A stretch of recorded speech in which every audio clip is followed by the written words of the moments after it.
Bonjour à tous, alors aujourd'hui je vous propose une équation à résoudre dans n carré, c'est-à-dire il faut trouver des couples d'entiers naturels, donc les couples ici x, y. Donc il faut résoudre 135 plus x carré égale 2 puissance y. Alors comment on va s'y prendre? On va regarder, c'est le dernier chiffre du membre de gauche, du membre de droite. Pour ceux qui ont fait maths expert, on est sur des congruences modulo 10. Donc quand on a un nombre qui finit par 0, son carré finit par 0 ici, par 1. 2 au carré ça fera 4, 9, vous voyez c'est assez simple. 4 et ici 1, 1.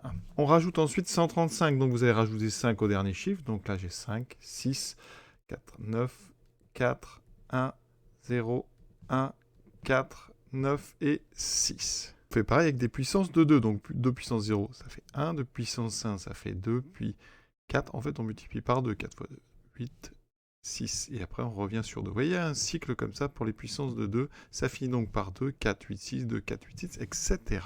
Ce qu'on peut remarquer, c'est que la seule puissance de 2 qui finit par 1, c'est 2 puissance 0. Et ici, si on met un 1, ça n'y a pas de solution. Donc déjà, on peut rayer cette colonne. Donc, à droite, ça finit par 2, 4, 6 ou 8. À gauche, les seules fois où ça finira par des nombres pairs, c'est ici, vous voyez.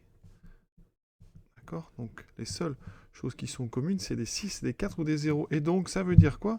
Ici, eh bien, qu'on est là, ça veut dire que les puissances de 2 sont des puissances paires. Donc, conclusion, ici, le nombre y est pair.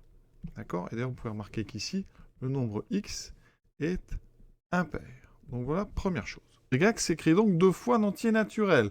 L'équation est donc 135 plus x2 égale 2 puissance 2k. Voilà, je transforme. Ça me fait 2 puissance 2k moins x carré égale 135. Et là, on peut factoriser, parce que ça fait 2 puissance k carré moins x carré. C'est toute l'astuce d'avoir le nombre y qui est pair.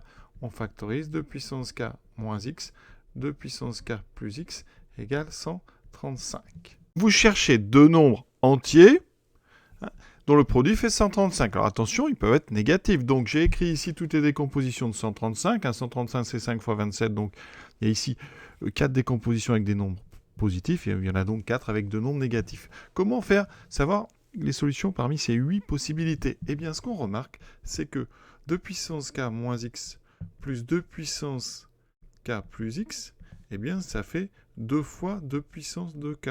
C'est donc une puissance de 2 ici. Donc, il faut que la somme de vos deux nombres soit une puissance de 2. On regarde 135 et 1, ça fait 130, ça ne marche pas. J'essaye tout. Et ce qui se trouve, c'est que 5 et 27, 5 plus 27, ça fait 32. C'est une puissance de 2. C'est 2 puissance 5. Donc, ça nous permet d'avoir un couple solution. La somme est une puissance de 2. Mais la différence, si on fait 2 puissance k plus x moins 2 puissance k moins x, ça fait 2x. Donc, c'est le double de x. C'est-à-dire qu'ici, si j'avais 5 et 7, j'ai fait la différence. 27 moins 5, ça fait 22. Et donc, ça veut dire que ça donnerait x égale à 11. Alors, si je fais dans l'autre sens, 5 moins 27, je trouverai moins 22. Je peux trouver donc x égale moins 11. Dans ce cas-là, la somme, c'est 2 puissance 2k plus 1. Donc 32 égale 2 puissance k plus 1. Ça veut dire que k égale à 4 ici. D'accord? Et si on prend donc moins 32, si on prend 2 négatifs, là, ça nous pose un problème parce que ça ne fait pas une puissance. Ici, ça, il n'y a pas de solution. D'accord? Donc, conclusion, ça veut dire que k est forcément égal à 4 avec deux possibilités pour x, 11 et moins 11. Donc, les couples, c'est donc x égale 11. Y, c'est donc, on a dit 2 fois k, donc y égale 8. Ou alors x égale moins 11 et y égale 8. Vous pouvez vérifier. Voilà, à très bientôt pour d'autres défis.